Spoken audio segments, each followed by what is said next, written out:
Hello, everyone. I can see you all starting to come in. So welcome to everyone that's starting to join us. I'll give everyone a few minutes to kind of log in and join us on Zoom, but whilst that's happening, please do let us know who's out there. You can drop your name, and if you're associated to an organisation, in the chat channel, which is at the bottom of your screen. It'd be great to know who's with us.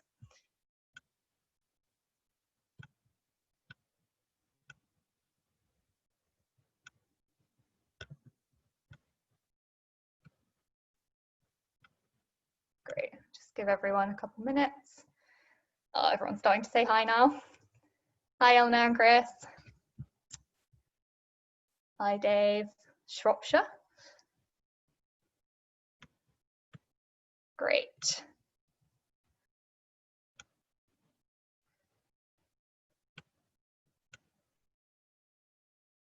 Oh, great. Lots of people saying hi in the chat. Okay, I'll get started with introductions whilst a few more people are coming in. But yeah, so good evening. Thank you for joining us. So I'm Tabitha Whiting. I'm the Marketing Communications Manager at the Low Carbon Hub, and I'm going to be tonight's host for this webinar. I think most of you will know this, but the Low Carbon Hub is a social enterprise that's out to prove that we can meet our energy needs in a way that's good for people and for the planet in Oxfordshire, where we're based, and beyond. So you join us partway through our series of webinars, which have all been focusing on the future of energy and the transition to a renewable energy system, particularly focusing on Project LEO.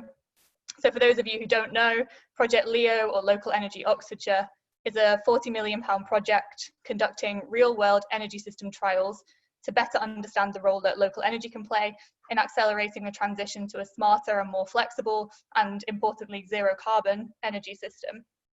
So we've been running these webinars for a few weeks. Last week, we had a webinar with Dr. Sarah Darby of Oxford University's Environmental Change Institute, and she was talking about the involvement of people in smart local energy systems. And we had a great turnout for that one, but if you did miss it, you can find the webinar recording on our YouTube channel, along with recordings of all the webinars in this series. And on that, we'll also be recording tonight's webinar, which will be available online on our YouTube channel later in the week. Next week, we're welcoming Graham Oakes for a discussion on the role of flexibility in a net zero energy system. And you can find registration details for that webinar on our website. If you head to the news section, you'll find it. Great. So that's my introduction, all of the blurb at the beginning of this webinar, and I'll get onto tonight's webinar. So tonight our topic is unlocking Project LEO's electric vehicle flexibility. And I'm delighted to introduce you to our speaker, Paige Mullen. So Paige is the program manager for Nuvve's European vehicle-to-grid operations. Nuvve is the global leader in vehicle-to-grid technology, offering high-powered charging and grid services that optimize unused and renewable energy. And Paige specialises in the integration of electric vehicles, from grid connection to energy market qualification and participation. And she also works really closely on energy policy and regulation in London. And Paige has said that she's really happy to take questions during the talk and after the talk. So if you do have any questions as we go through this webinar, just pop them in the chat channel, which again, you'll find at the bottom of your Zoom screen. I'm sure you're all Zoom pros by this point. And we'll hope to answer as many as we can over the next hour or so. So that's it from me, and over to you, Paige. Okay, thank you so much. Hi, everyone. As mentioned, my name is Paige Mullen from Nuvve. I work in our programs and operations for European projects, specifically working on Project LEO for Nuvve here in the UK. Okay, perfect. So tonight, kind of as mentioned, I'm happy to take questions throughout. So if you'd like to put something in the chat box, also pause throughout. Kind of as I'm moving into sections. So if you have anything, any questions, please feel free to let me know. We'll kind of go over who Nuvve is, sort of what markets we work in, a little bit about our company, what vehicle to grid is, and where the EV market's at right now, and how vehicle to grid is really helping enable more EVs to come onto the grid. We'll look at the benefits of V2G, a few different projects that we have around the world, so seeing how V2G is applied in different countries, in different markets, doing different services, and then finally bringing it back to Oxfordshire and how V2G is working in Project LEO. Nuvve is headquartered in San Diego, California. So although we started out in the US, we've been working on projects on 5 different continents. So what we do is when we look in these other continents, we'll look at what the market landscape is. So different services are paired to different markets. Not every market is the same. So we're really looking at how vehicle to grid can work in California with school buses, how it will work on local flexibility here in Oxfordshire, how we can do emergency power backup in Namibia, and really looking at different ways that vehicles can help support the transition to a smarter grid. We've been commercial now for almost 5 years, so 4 years. September will be 4 years in Denmark, providing frequency regulation. So it's the longest commercial operation of V2G in the world, and they're still driving every day. These customers need their cars, they need to go to work every day with them. And so it's really nice to see that as that's gone and we've continued to provide frequency regulation, that it really is a robust and long-standing operation and service. Here in the UK, we have a joint venture with EDF, who's one of our corporate investors, called Dreve. Dreve covers the UK, France, Italy, Belgium, and Germany. So kind of rolling out as a commercial offer through EDF. That's mentioned, yes, our joint venture. So we get kind of this question quite a lot is what exactly does Nuvve do? So we're not a hardware provider. We don't make or build any of the specific V2G hardware. We are a software company. So we look to optimize and aggregate all of the vehicles together. And then we'll bid that in as a resource. So then we'll kind of provide that service from these vehicles to different utility players, so whether that's a DSO such as SSEN or the transmission system operator such as National Grid here in the UK. We look at doing kind of multi-year contracts, so a service contract to our customers. So it's very simple for them. They'll tell us when they need to charge, when they need to have their vehicles ready, and how far they need to go. And we'll make sure that they have enough battery to do that, to be able to do that. And then on the other side, we'll lower either their energy bills or give back a V2G reward, depending on the different markets that they're in. And we specifically don't necessarily manufacture any hardware because we look to be hardware agnostic. Different countries will have different requirements. So therefore, we can work with a variety of different energy supply partners, but also with a variety of different hardware suppliers.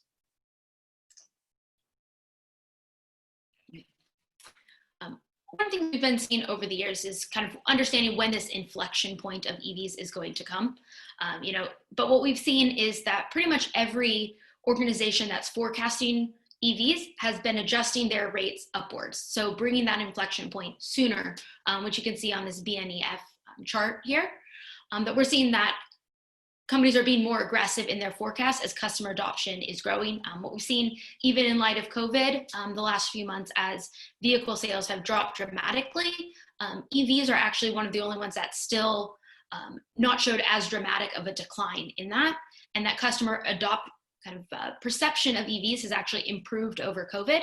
As we've seen, appreciating cleaner air, quieter streets, those are all having people that maybe weren't considering EVs looking to go to EVs.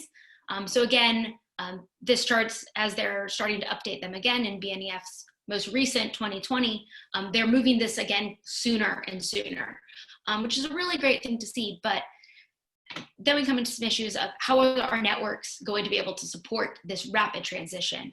If whole neighborhoods and large volumes of people quickly are adopting EVs, how are we going to make sure we can all charge them? So then we come to look at kind of the network side and how are we going to be able to power all of these electric vehicles? So this curve here is from California. It's kind of affectionately called the duck curve, just due to its shape. And it's looking at the net generation.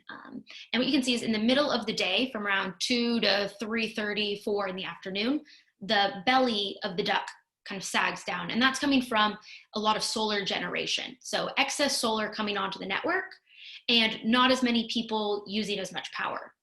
Coming then to about 6, 7, 8, 9 at night, when everyone gets home from work, you're plugging in your car, it's going to be charging, you're going to be using TV, you're turning on lights and using a lot of power. So then you have needing to meet that ramp rate as you go up to the top. And this is one area where either you're going to have to dramatically kick in some other form of generation or storage that could come from batteries potentially, but you also could come from EVs.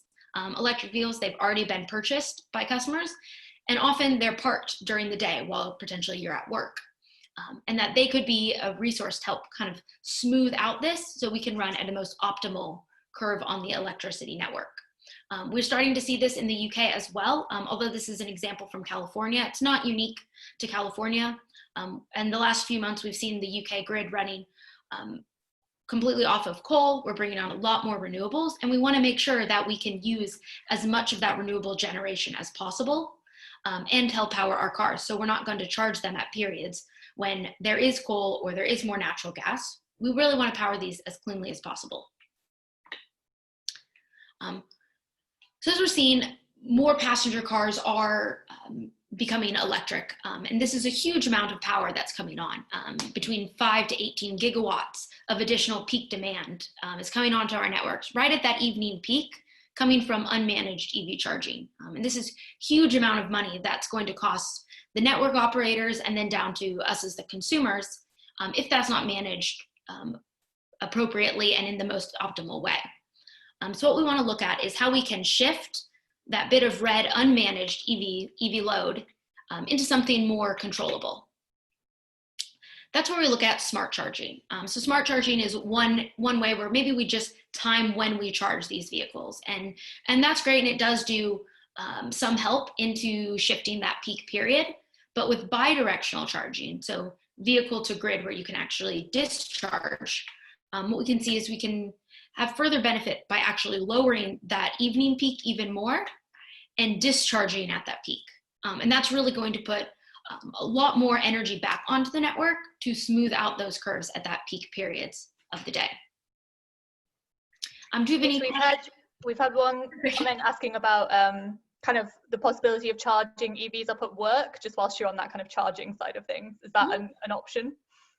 Yes, definitely. So I think that's a great one to be looking at, is where you want to charge and how your kind of business model is going to go. I think workplace charging is a great time where you want to be charging up during the day to capitalize on that solar energy. Right now in the UK, we can look at essentially the pricing, so day ahead wholesale energy pricing, to essentially forecast that. And there are some carbon index curves for the GB grid as a whole. There's not quite a direct market yet for that.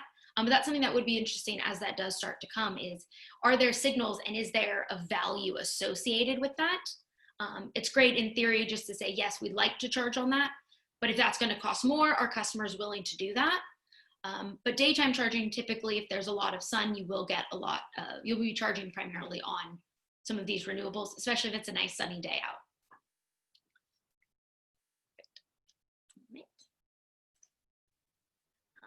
So this kind of, it's great in theory looking at the benefits of V2G, and we can talk on curves and look at this, but it's really, what are the benefits in the end, and to the final consumer, to society, and to the network. So we see it reduces the cost of electrification, so we can lower the prices for the network operators, and that value can be passed down to the customer. So that person who owns that vehicle, whether that's a business or an individual customer.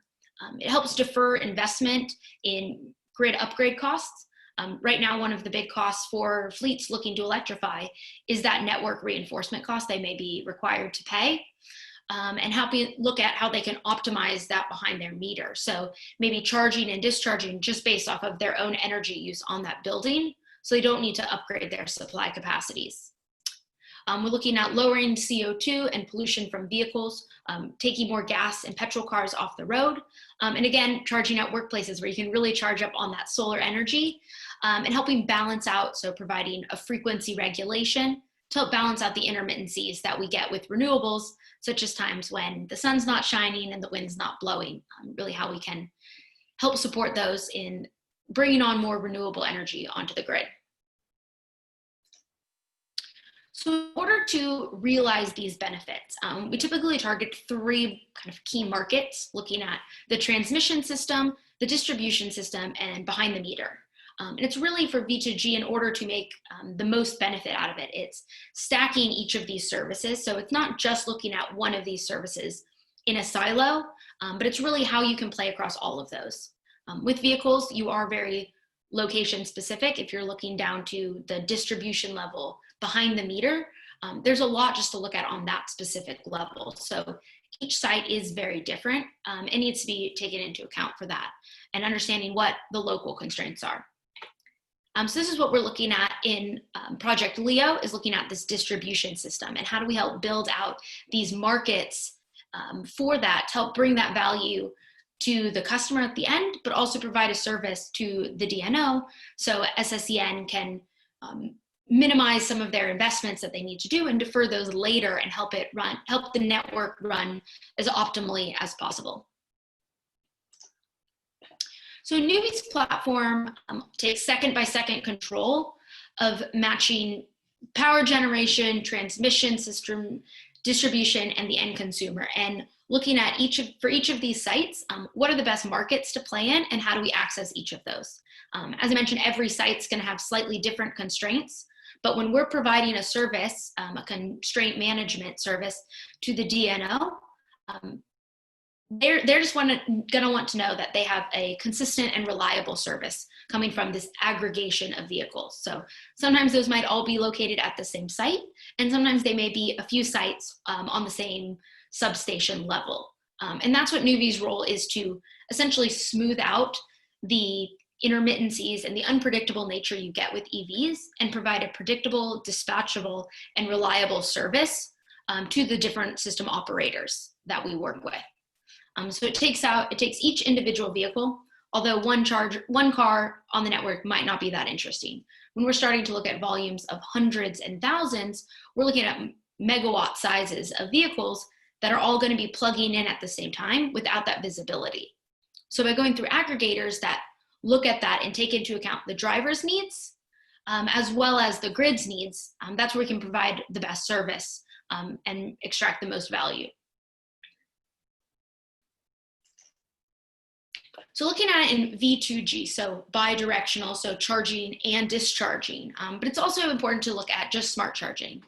Smart charging is just as similar as kind of mentioned before, just the delay in charging, which is still very valuable. And there's different use cases for doing both of these, but the value that you can generate is typically much, much higher, 8 to 15 times higher with vehicle to grid, since you can charge and discharge. So you have a greater service window you're able to provide from that. Right now, there are a lot of limits for V2G in the vehicle availability, although that's changing. Right now, commercially available in the UK, we're looking at your Nissans and your Mitsubishis for commercially available vehicle to grid vehicle vans and cars. But you can do smart charging with any electric vehicle. And again, it's not looking at one vehicle, but how do we look at vehicles as a whole, where you can balance by cars that can charge and discharge and cars that can just delay their charge, and how do you marry those together to provide a holistic service to a fleet? Again, these are real customers. So here's a photo montage, I guess, of a few of the different customers we have around the world. So from the bottom right, you can see that's Frederiksberg in Denmark. That's the first commercial vehicle to grid fleet. We've got Nuvve, which is a London-based site here.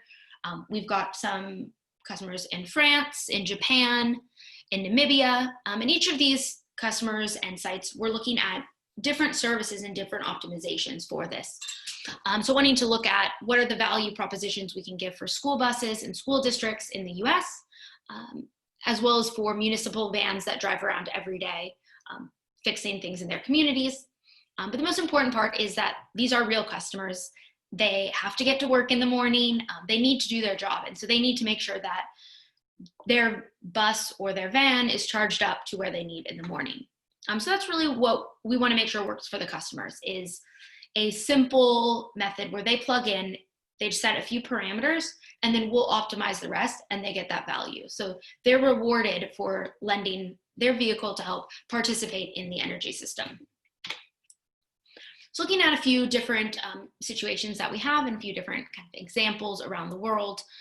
One of these here is Frederiksberg Forshining in Denmark.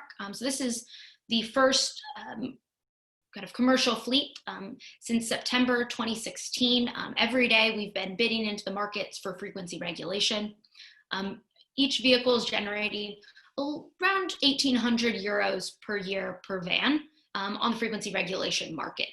And then these are passed through as values to the end customers.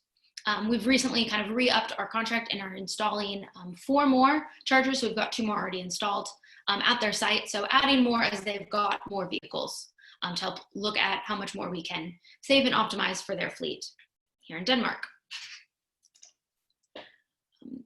Another example that's really picking up and is on a different spin is in the US is with school buses. Dominion Energy, in a very unique case, has specified that they would like 1,000 vehicles or of their school buses to be V2G capable, and they're going to bounce them off of ratepayers as grid assets. So they're really looking at these school buses that if they can do vehicle to grid, it's enough that they can justify as an investment from their utility to get regulatory coverage to rate base some of these school buses, which is a really wonderful thing to help provide school districts, primarily looking at lower income school districts and those with poor air quality, of where they can bring in electric school buses for those students in that community, but then use these school buses in vehicle to grid mode for Dominion Energy to help balance off their network and use them as very large batteries.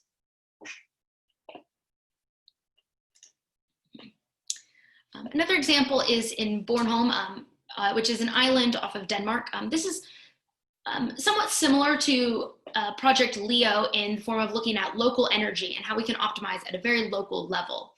So at certain points of the year, this island will be disconnected. It's technically connected by an AC cable to Sweden. And at that point, it has to function completely on its own local island. And here we've got we're rolling out around 100 to 150 vehicle to grid chargers onto that station, onto that island to help balance out the intermittencies in their renewables. Denmark in general has a lot of wind, so their frequency is deviates quite a lot. So it's a very lucrative and important service to be providing. So these vehicles will drive all over the island, but also providing services to balance out their network.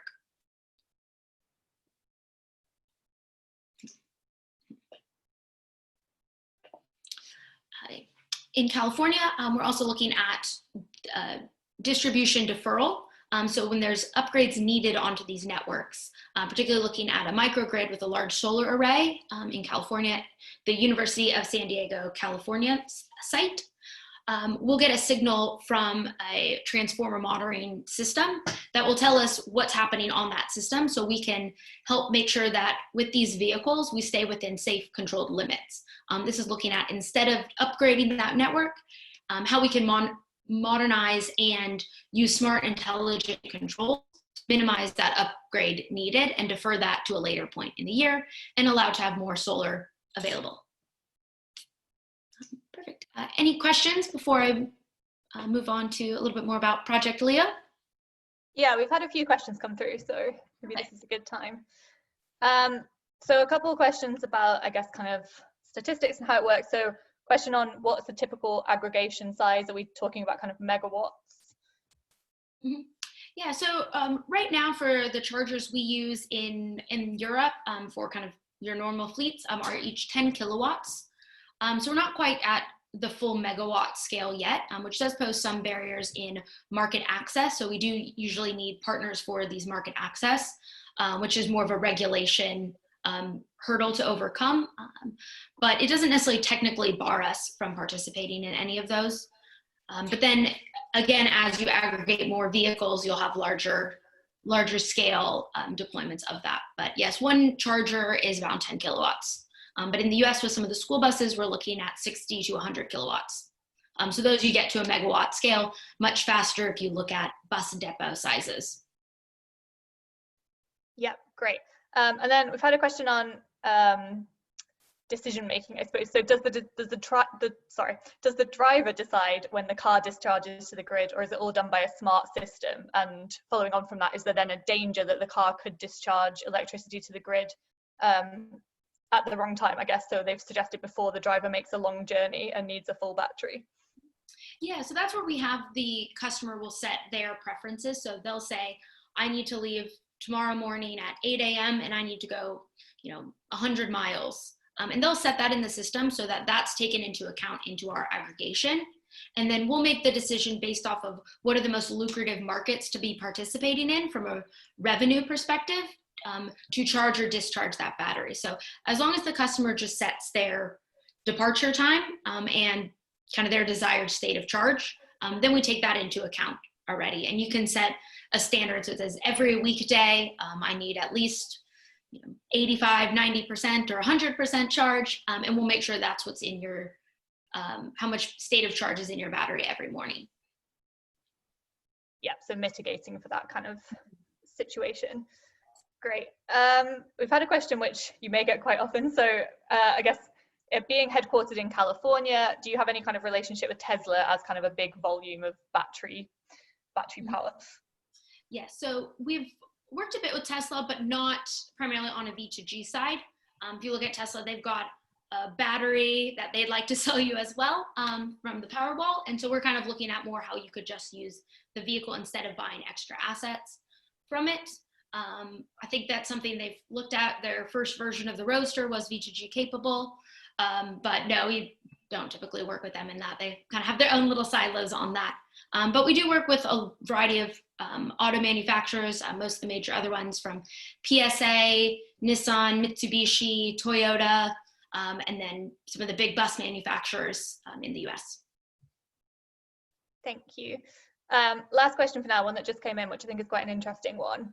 Do you think that car clubs and vehicle sharing is something that would grow significantly? And if so, does vehicle to grid offer kind of advantages to that economics of car sharing?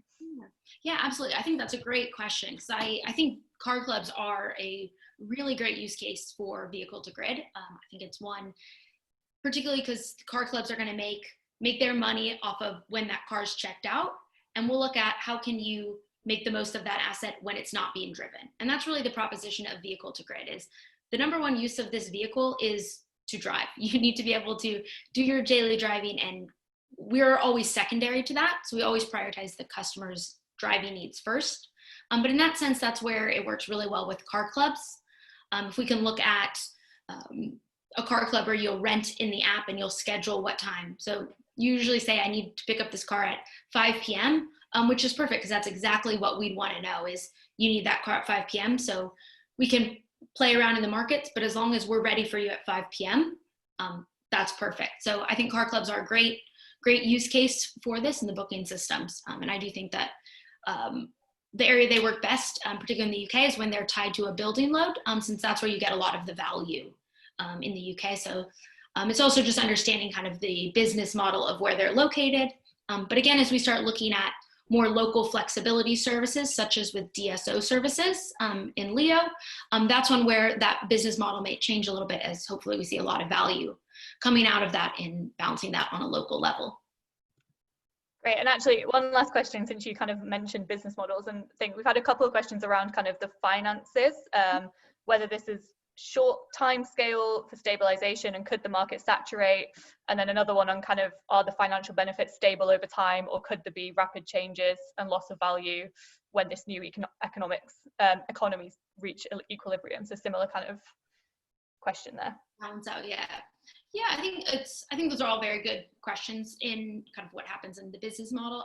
What we're seeing right now is the business model, as the few years, that as we've been going, has been getting better as markets are becoming more open to aggregated assets and smaller assets. So we're actually seeing we're able to participate in more markets than we were a few years ago. So therefore, we have more revenue streams we can bring in, as well as cars are getting more, are coming down in price. So we're having more volumes of cars. More auto manufacturers are going into V2G, which is making that much cheaper, as well as the drop in hardware prices. That's definitely been a barrier the last few years, is rather large, more expensive hardware, but as that price comes down to relatively on par with your standard normal charger, V2G is going to be much more attractive, I think, in the future than we're looking at today. And again, a lot does depend on what energy markets you're in. The values are very different from the UK, even just to France, in what you can earn based off of their structures and their market requirements. Great, thank you. I'll let you carry on with the presentation. Okay. Wonderful.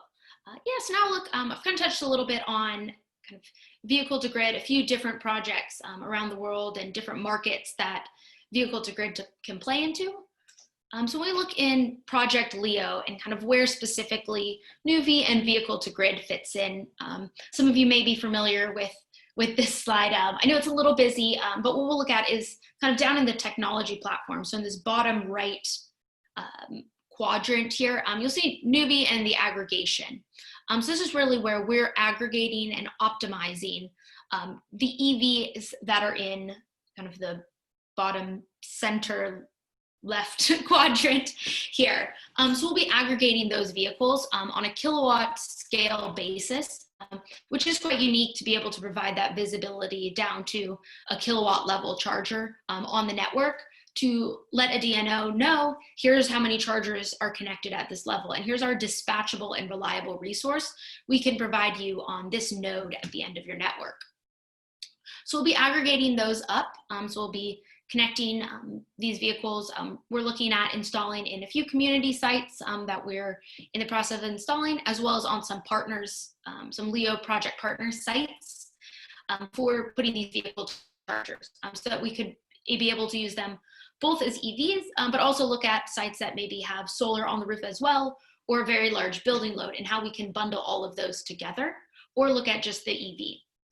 And then from there, we'll bid that through Piclo's platform into SSEN's DSO flexibility tender to provide that service to them from dispatching these vehicles.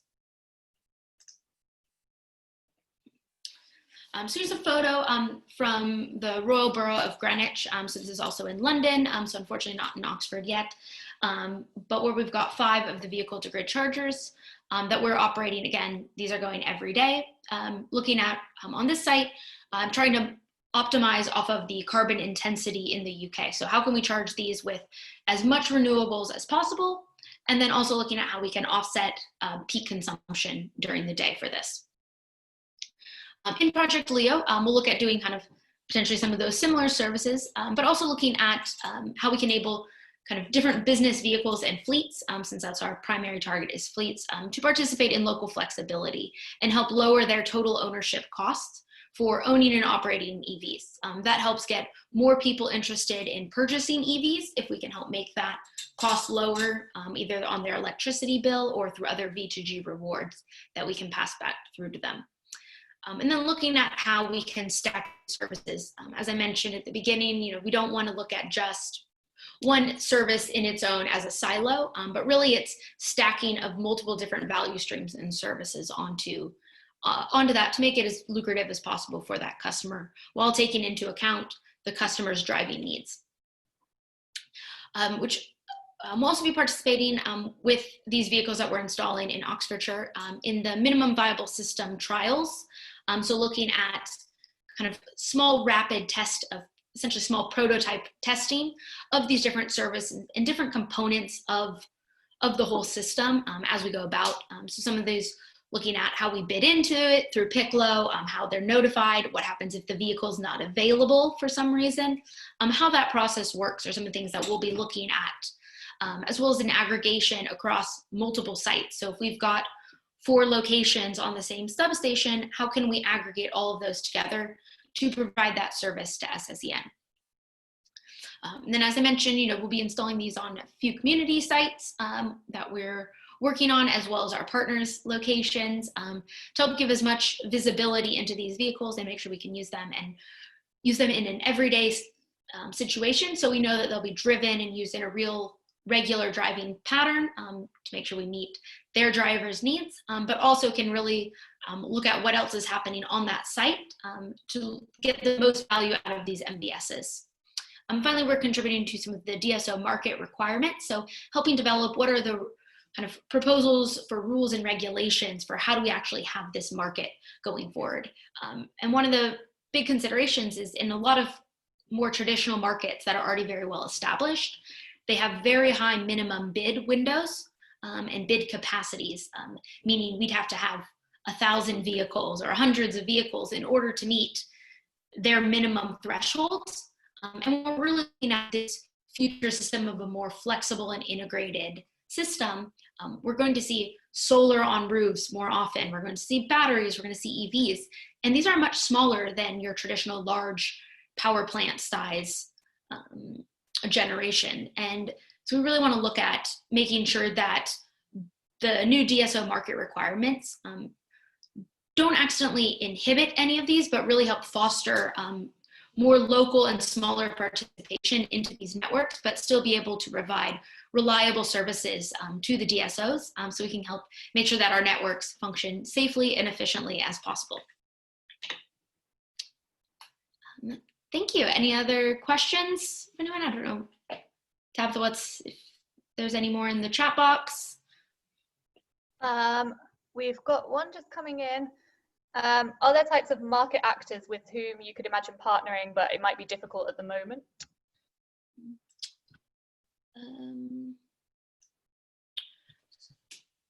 So I think it would depend on the different markets. So not necessarily looking just at the UK, but in other areas. So for instance, in the UK, in order to provide FFR, you have for frequency regulation, you'll have to have quite a high minimum bid. So what we can do through that is through partnerships, we'll bid in through essentially a market access or a larger participant that can bundle us into their larger portfolio. So therefore we're still able to participate, but then we don't have to meet some of the same capacity requirements, such as a 1 month bid tender, where obviously vehicles are going to come and go on an hourly basis. We'd want to look more granular on that. So we could look at a lot of different market participants for that. And again, it'll just depend on what kind of service we're looking to provide. Yeah, great. Got a few more questions. So one about the actual kind of V2G software. Does it sit solely in the vehicle, or could that be managed from an EV charger or kind of a DNO smart meter? Yeah, that's a great question. So there's, we want to look at two different sides of the chargers. There's the DC side, so where the AC to DC conversion that will happen in the charging station. Those are typically larger chargers. But some of the newer vehicles that are coming out are going to be AC, which means that that's going to happen on the vehicle. So that inverter is going to be native to the vehicle. Those charging stations are going to be smaller. In that case, the V2G signal would happen with the vehicle versus sometimes it could happen with the charger. So right now, most commercial deployments in Europe are done with through the charger. And that's because of the CHAdeMO communication, which is the standard that Nissan uses, allows for V2G in a standard format. And so that's just where that's at right now. But we're seeing that pretty much all auto manufacturers are now shifting more towards the AC version and looking more at CCS, these other standards to do that, which brings more of the onus onto the car manufacturer. So it'll be done internally, but it'll make the charging station much smaller and somewhat easier to install. There are some questions around the inverters that the DNOs, I'm sure, are quite interested in how that's tracked. So it can be from both sides of that.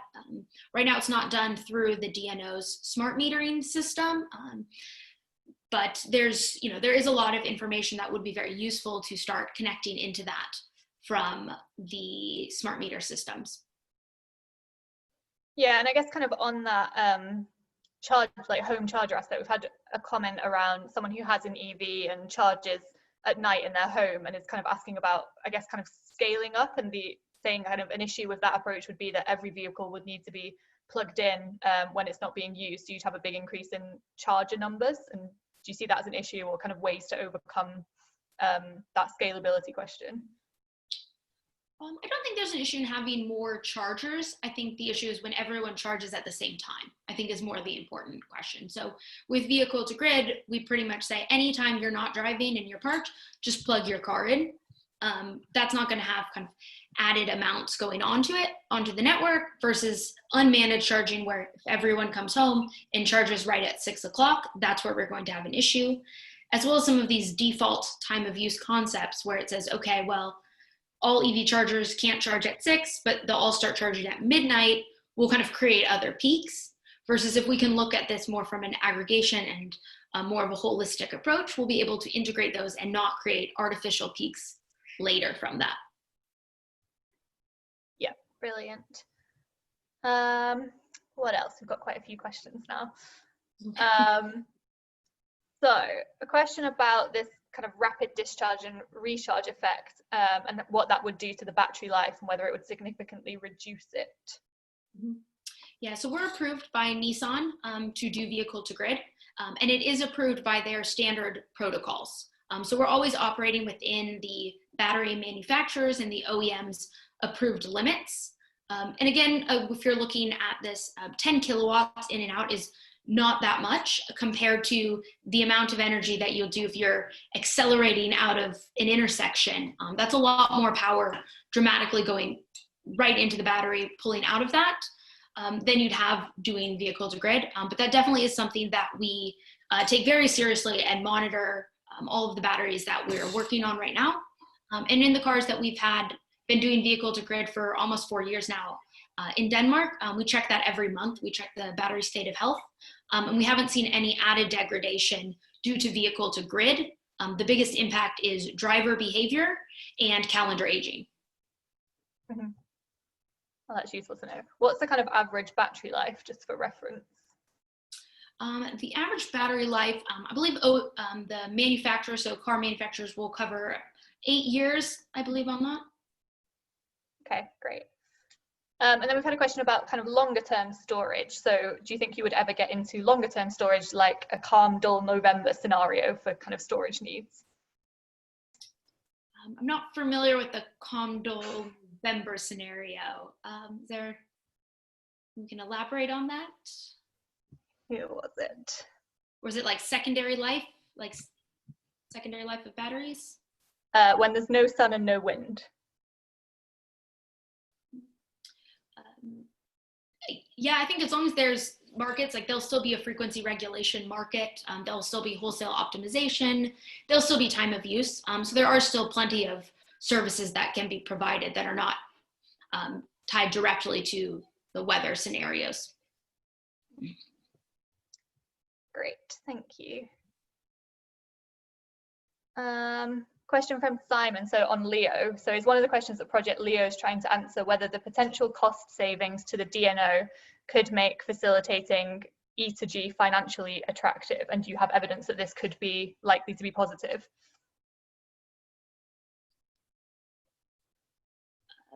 I think from a Project LEO, kind of as mentioned, that is the big question, is what's the value of DSO services in the UK? We see V2G as financially viable today in other markets, such as in the US, in Denmark, in the UK as well. We're just not sure yet on DSO services. So I think that's one that's the big question we're looking to answer, is what's the real value for this? But we do see a lot of evidence that it is going to be positive. In the UK, the values that we're seeing coming out of UKPN's tender, and with Picklow in theirs most recently, I think it was £14 million for that. You know, the values are looking very good from our side. We're adding a lot more kind of weight of DSO services into our business model. But the hard thing is that is very location dependent currently. So we have a few customers in the UK, but unfortunately none of them are in constrained zones, so we can't participate in any of those markets. So that is something that does need to still be weighed, is until we start having a lot more DSO competitions, it will be very location dependent on whether that's something we can offer those customers. Thanks.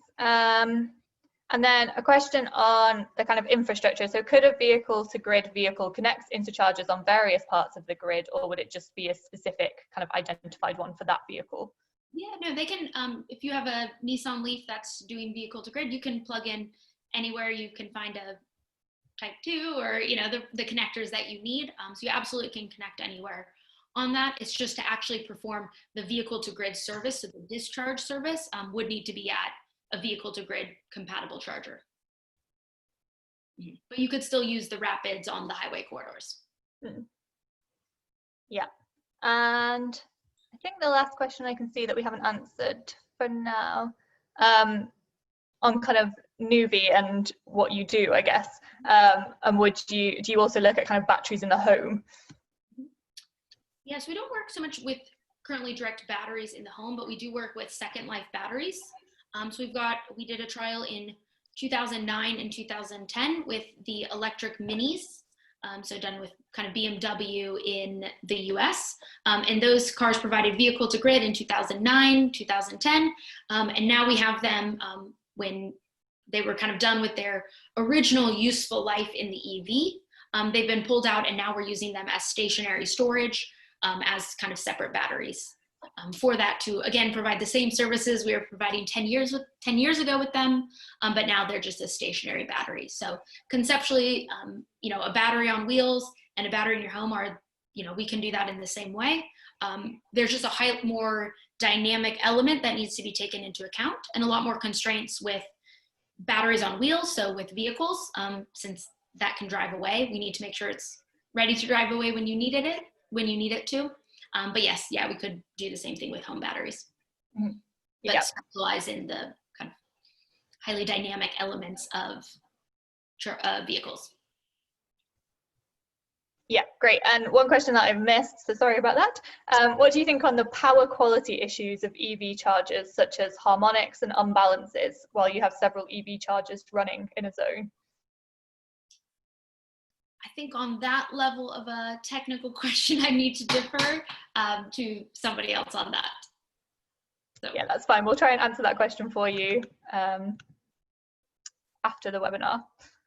I think that's all of the questions I can see. If anyone hasn't had your question answered, just copy and paste it back in. But I think we've covered them all. Oh, one coming in from Marcus. Could being part of a V2G scheme help users with better monitoring of their batteries?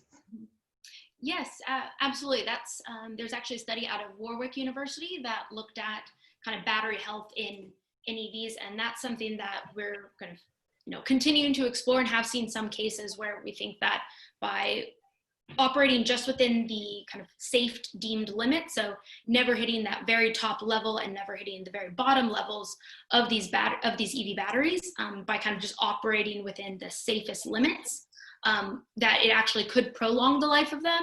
Again, that's still too early to necessarily tell fully on that, but that's absolutely something that we're looking at as a potential, another potential benefit of vehicle to grid. Great, and another one that I missed. So looking at the case of Denmark, since it's the oldest project, what's the typical communication delay requirement? For instance, vehicles need to discharge within X seconds. So in Denmark, it's, I believe it's about 90 seconds, I believe, in Denmark. So it is not as fast as it is in the UK. The UK is 2 seconds. So you do need to have a much more kind of innate or ingrained kind of frequency meter response times for that. In Denmark, I believe that's the time. And then in the Netherlands, we had somewhere around, I think it was about 45 seconds or so, I believe, on that one for it. But a lot of that is kind of improving those are kind of some of these more high frequency, high response time markets. You know, as we're getting kind of newer hardware that is developing, those are markets that are easier to reach. Great, thank you. Yeah, I think that's all of them then. Yes, I think so. Just check the Q&A. If anyone has any follow-up questions, feel free to send me an email. I'm happy to discuss as well. Yeah, you can see Paige's email on the screen, and we'll also send up a kind of a follow-up email, so you can always get in touch with us as well. Okay, I think that's covered it for now, but yeah, do send in any other extra questions. So yeah, we'll start wrapping things up then. So thank you so much, Paige, for joining us tonight for what's been a really informative webinar and taking lots of questions from everyone. And thank you to everyone who joined us as well as attendees and for your great questions. So as we mentioned earlier, we do have another webinar this time next Tuesday, which is looking at flexibility in a net zero energy system with Graham Oakes. And we hope to see lots of you there as well. But that's it for tonight. So thanks again and enjoy the rest of your evening. And thanks again, Paige, for joining us. Thank you, everyone. Thanks, Tabitha.